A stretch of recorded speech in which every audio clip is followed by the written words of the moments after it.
So I continue with you. Do you have a question? Me? See you later. No questions. I said that if he's Christian and you are Muslim, for me, if both of you are good to society, perfect. Yeah. What happens when we die? When you die and when I die, what happens? We'll see. We will see. No. What do you know what happens? What I know happens. Depends. If you believe in Christian, you go to paradise. If you believe in Muslim, you go to another place. If you believe in So, if you're a Christian, what happens to me according to what you believe? For me, I believe that we'll go to the same place. So it doesn't matter what you believe. Everyone goes to heaven. Is that what you believe? No heaven, the same place. Okay. You are a Christian. No. What are you? Nothing. Nothing. So you don't have a certain basis of saying what happens to you after death. Me, I got to know what I think.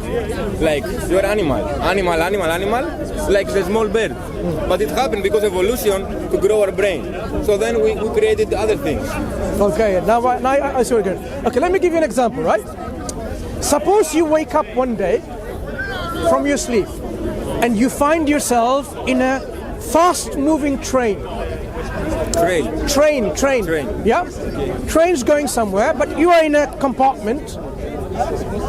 There is no one else, you're there, and the doors from the back and the front, they're locked. So you can't actually see where the train's going. There's no sign, but you can see outside.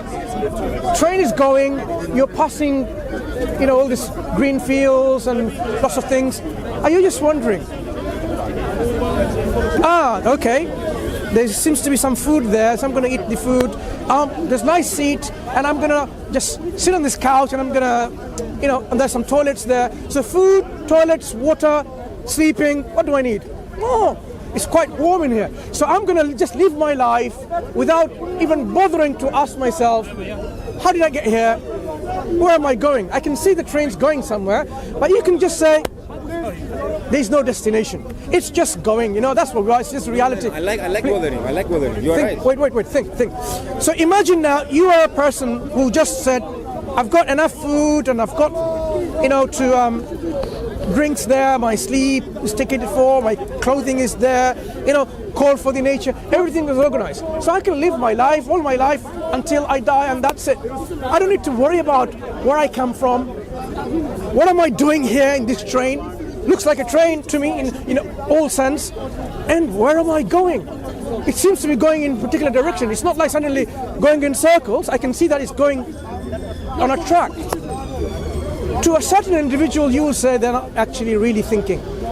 They're just going by what? What are they using? They're not using their intellect. They're not using their emotions. They're not using what? They're not using anything. They're just doing nothing. They're what? But can we live without them? One moment. If you were that person, would you behave that way? Which person? If I was an animal? A person who found yourself on a train, fast moving. Would you not even consider saying, I need to start thinking, how did I get here? What am I doing here? Of course I want to and know. Where am I going? It's really interesting. Very good. So now you realize we are here on this earth.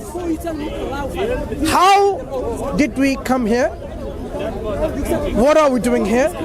And where are we going? What happens when we die? Because we can see everyone dies. People die. I'm going to die. It's a fact of reality. You're going to die, a fact of reality. So what is going to happen to me and you after death? By just simply saying, we'll find out when I die, it's like saying when the train stops, we'll find out the destination. No, man, you know what I mean? It's perfect to think about something else. It's perfect. Because we're not like stones. At the same time, we have also to think about now. Like to try to fix something now. Yeah, so on the train... If we're only thinking, then we do nothing. Very good. So on the train, you want to think about now. So what you're thinking is, yes, I'm feeling hungry. Is there any food? You found some food, you ate it. No, I don't say that. No, please. Look, I say like, since we have this consciousness in our mindset, our minds have conscious. That's the difference from animals, is the conscious. That's what differentiates us from the animals. So I feel responsible. Like we're all animals, right? Animals. In physiology, we're the same. Like, forget about in physiology, we're the same with animals. We have the same needs, the same. So I feel this, since I have consciousness, I feel guilty. I feel guilty because I have something better than the mushroom, than the, I don't know, the dog. So I feel it's possible to protect them. That's my point of view. Yeah. So on a train, just like you've seen the animals around you, on a train, you saw certain pets as well. You just discovered there's some pets floating and hanging around underneath the table. Oh, there's a dog, there's a cat, there's a bird as well, and there's food, all for them. So you just consider, just as you said about the animals around that, you feel guilty, what are they doing? I mean, they don't look very smart, but you think you're smarter than the animals, whatever. You're thinking about now on the train. Are you saying you're not going to consider what happens next? Where is the train going? Would you not even think about it? I think about you got yourself on the train. I don't think about it. Good. So what happens to you when you die? I mean, that's the best thing we have to learn. No one knows. You're not excited to die? So you're saying you're on the train and you're saying to those pets, no one knows where the destination is. No one knows. No one will return. Hang on. The destination we're going, right? On the train. You're saying, I can't open the door at the front of the cabin, on the back of the cabin. I don't know where it's going. No one knows, and you give up. Is that what you do? I don't give up. Right. So how would you find out where it's going? But I would rather spend my energy in trying to improving you and the animals and everyone. So make your cabin compartment a bit nicer. You know, so you know what? I'll clean the couch a little bit, my table. You know, I'll make it nice and tidy and shiny. Is that what you're going to do? I don't say that. You're on the train and you're trying to find out how did you get there, and you're trying to ask your question, what am I doing in this cabin? And where is it going? And you're saying, no, you know what? I'll make it nice and tidy and clean and shiny, comfortable, bright, maybe warm as well. Look, this is exactly what some people do in this life. You know, I'll make myself comfortable. You know, and that's it. That is not how we should behave in this world. We should ask ourselves this very meaningful question.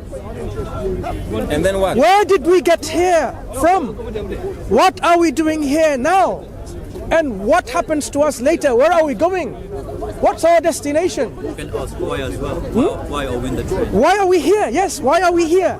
So why are we here is something that we have to ask. If you look at now all the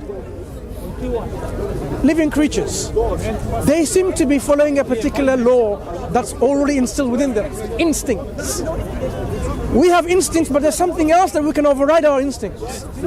We can override it. A lion doesn't feel suddenly compassion to a deer and say, I'm not going to eat that deer even though I'm hungry. I'm going to let it go. Is that what happens? You know what I think that this happened to have this conscious? Maybe in another planet, in another like galaxy. Before you go, another galaxy. They must when, be like when a tiger or a lion, right, sees deers, gazelles, or other animals they prey on, and the lion is hungry, do you think the lion suddenly feels this compassion and say, I'm feeling empathy, and it doesn't eat?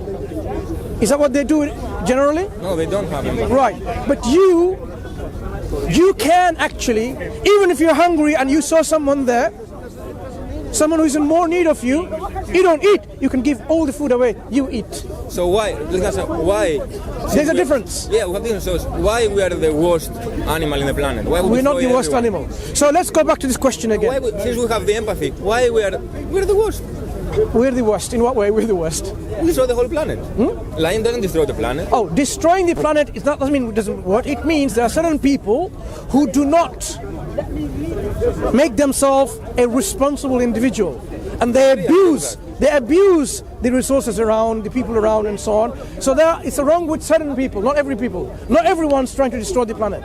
Not everyone. Certain people are trying to do that because of certain reasons. Maybe they're greedy, maybe there's something wrong with them, you know what? Whatever reason, right. There's something wrong with the people, that's why they're trying to destroy the planet. Who deserve to be in this planet? So, my friend, what's your name? Tim. Tim, I'm Mansur. Mansur, where are you from? I'm from around here, just not too far. Okay, about 10-minute walk. Like you, from which country? Indian subcontinent. Indian subcontinent, bigger continent. Where are you from? Greece. I don't speak Greek. I would have spoken to you Greek. So So no, subcontinent. There's few countries within the subcontinent, right? So I want you to explore this in thinking. We seem to be programmed while we're here. We are programmed to sustain ourselves, to sustain the life that we have. Agree. Yeah? Program. In fact, there is a program in our body which has the mechanism so that when you take in the food for energy, it can then utilize it. That's a miracle. Yeah? It's a miracle, not just a program. There's no such thing as a miracle when there's no God, right? Yeah. You can't use the word miracle when you don't even believe in a concept of a God. Because if someone believes in nature, then everything has to be explained by natural ways and natural means. The builder, the manufacturer. That's the miracle there. So do you believe this universe, this cosmos, this world has been created by someone? Yeah, but it's one for everyone. Okay, so now we are talking. So you believe there is a creator of this universe? Very good, I agree. There is a creator. Maybe it's something, no? Maybe it's something creator, something. Good, something. Call this something the creator. Okay.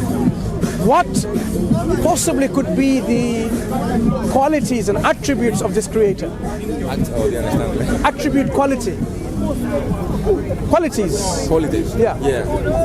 You know, like specification. Yeah. So, what does this creator have or possess that we can understand that creator is like? Is this creator like us, deficient and weak and limited and finite and dependent? Actually, cannot be the case. Because if the creator was like us, then someone else have to create him. Yeah. But if you think about it, if we are here as a creation, there ultimately has to have a creator. There has to be a creator who is uncreated. Maybe also a whole joke. Maybe it's a joke. It's not a joke, because if this universe exists, there has to be a creator. And that creator has to be uncreated. We can just assert this because we understand it, or we can go through in steps in understanding each steps, why and how we derive to that conclusion. I get your point. Yeah? So there has to be an uncaused cause. A cause of this universe who didn't begin to exist. Who is something or someone that always existed. Okay? A totally independent, unlimited, a perfect being. Because if that being wasn't perfect, then we will have the same problem that we are. We are imperfect. An imperfect being by themselves would need some kind of a perfect creator to create them in the first place. So there has to be eventually, ultimately, a creator who's perfect. No wants, limits, or limitation. If you have a creator who is perfect in all aspects and has created us, we need to understand the reason, as the friend mentioned. What is the reason we were created? You cannot just assume the creator just created without a reason. We don't just create or make things or manufacture things for no reason. Even we don't do that. Look, a camera is made for a reason. A tripod is made for a reason, for a camera to sit on it, so it's stable, right? This tripod. No, what's the reason that we were talking about? Yeah, what's the reason? That's the question that we are going to now understand and explore. In the Quran, the Creator tells us the reason why we're created is to worship this Creator. The Creator told us He has not created man and jinn, another form of creation, except to worship this Creator. Who said that? The Creator. In the Quran, in a revelation, a communication from this Creator. So that's the next question I was going to ask. If we were created by a Creator, has there been some communication from that Creator why we are created? Or has the Creator just created us and left us wandering around, trying our best to find out why we are here? And somebody says there is no purpose in life, another says there are. We say no. There definitely has been throughout human history prophets and messengers. They are agents, human beings who God, the Creator, appointed to convey and to communicate the message to the people why they are here in this world, what they're supposed to do, and what is going to happen to them in the future. What is they need to know about the future? Is it something like you are here and that's it, that's the end of it? Or is there a life afterwards? So there always has been this consistent message. We are placed for a reason. We need to fulfill the purpose that we are here for, to worship our Creator. And those who do willingly and sincerely, they submit and surrender their will to the will of the Creator, whatever the Creator wants to do. And the Creator never wants, and it's not in the character of the Creator to want us to do things which are unjust, which are something which is evil, which are something that you will say like this is wrong. So Allah tells us in the Quran, there is no good or wrong. The Creator tells us in the Quran, He does not command fawahish. He does not command anything that is evil, or detesting and things like this. What is He always commands us to do good. He wants us to behave good. He wants us to have good relationship. For example, having a good relationship with your family is a good thing. Speaking to your mother and father in a nice way is a good thing. Not even saying oof to them is a good thing. But if they were raping you when you were young, it depends. If your mother and father abuse you, then it's not good. And the parents are told not to abuse their children, to look after them well, to love them, to care for them, to support them, to nourish them, to develop them. So there is this responsibility from the parents and from the children to look after the destitute, the weak, the poor, to look after the people who are oppressed, the people who are transgressed. Yeah, to be kind to people, to be merciful to people, to be just to everyone. These things are what the Creator considers to be good, and the Creator wants us to do good. Right? Worship is not something like you just go to a particular place and that's it, and you just do some rituals. Everything that the Creator wants us to do as He says, and you do it, becomes part of worship. Smiling at your brother, oh my brother, it's become part of worship. Yep. So worship is a very large, wide, broad, encompassing term. Right? We are told to do all of these things in accordance to what God, the Creator, has shown the prophets and messengers. The last of the prophet and messenger. So now you know what we're talking about. There's been so many throughout times, and there has been a last one. Prophet Muhammad sallallahu alaihi wasallam is the final of those messengers who came to convey the will of the Creator in terms of what we should be doing, how we should interact with people, how we should even interact with our own self. What is the right of God? What is the right of people, and how we should dispose those rights? So we should fulfill the rights that are given to us. For example, our body have a right over us. God have a right over us. Our parents, our spouses have rights over us. So when we do all of these things, then we are fulfilling our purpose. And then God promises us, the Creator promises us, that this life is this test that you are seeing yourself, and when you do all of these things, there will be a day of judgment where you will see the right and the wrong that you have done, the good and the bad that you have done. What do you think? And through the mercy and justice of God, you will go to, if you do all the things what is required for you, if you did not ascribe a partner to God and worship God as grateful to Him, you will go to a place which your heart, your mind, your soul, your body desires and longs for. A place of tranquility, a place of peace, happiness, joy, enjoyment. That is called Jannah, paradise, heaven. And you will be saved from a place of torture, a place of punishment, a place of total, in some kind of suffering. No one wants to go there. This is how bad this place is. You'll be saved from that place.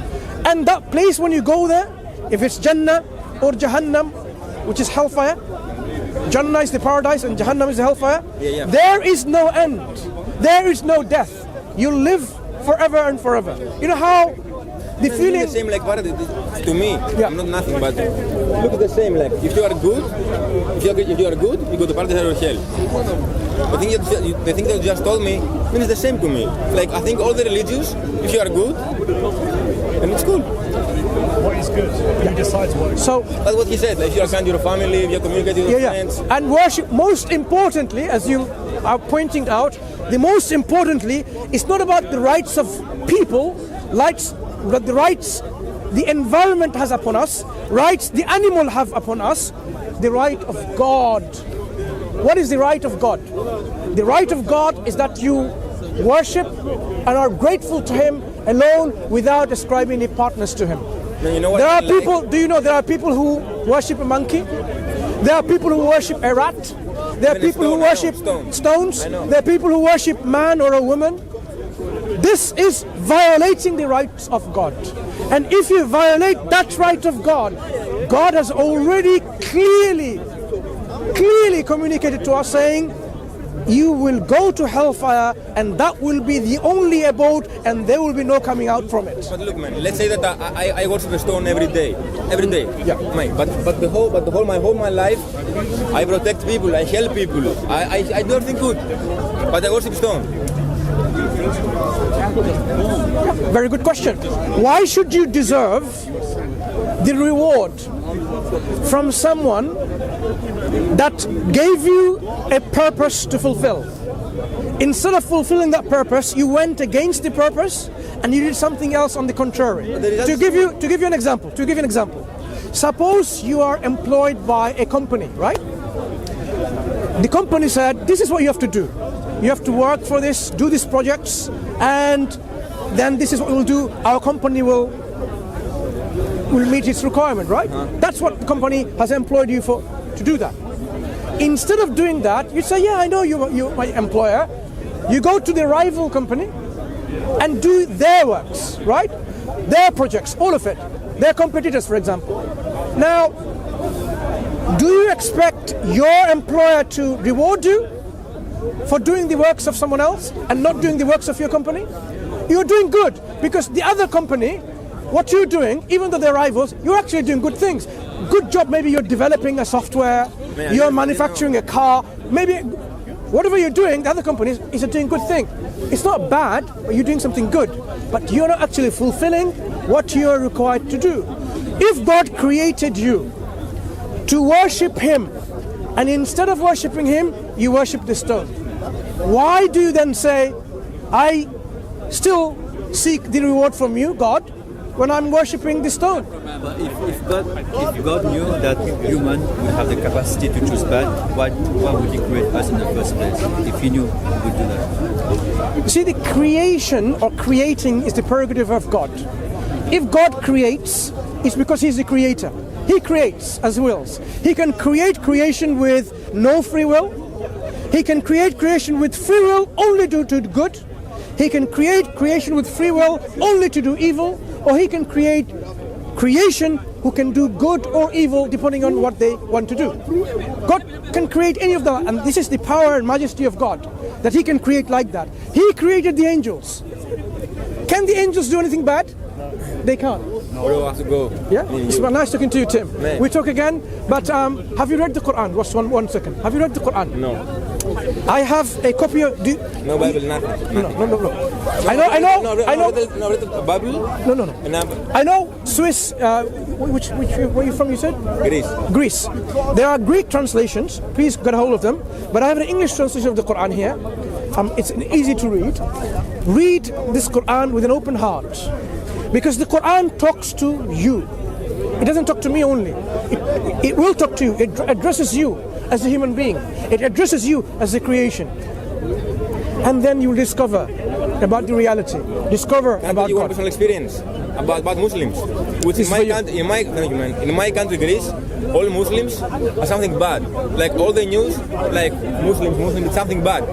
And my personal experience, I went to Egypt like 2 years ago. Everybody told me, no, don't go to Egypt, it's dangerous, it's dangerous. I said, no, I go. And I want everything like local, not to everything local buses, local, me and my girlfriend. And I'm in the bus, it's around Eastern period, like it's Eastern, you know Eastern? And I'm in the bus, like close to midnight. and suddenly the bus stops, and the bus driver says something in Arab, blah blah blah blah blah, and everybody clap, clap, clap, clap. And I thought, what happened? I was scared. What happened? Clap, clap. And then the guy told me that the bus driver told them that because right now it's something about the Jesus existing Quran, and so they have to respect Christians because right now it's what's the name in English when Jesus reborn? Right, yeah. So we stopped the bus for 1 hour to respect Christianity. And I said, what? This could never happen in Greece. Like in Greece, you don't care about bad Muslims. And there, in a local bus, guys, in a local bus, the bus stopped for Christianity. And also, everybody was helping me, everybody. Like my personal experience from Muslims, perfect. Come and join us, bro. Right.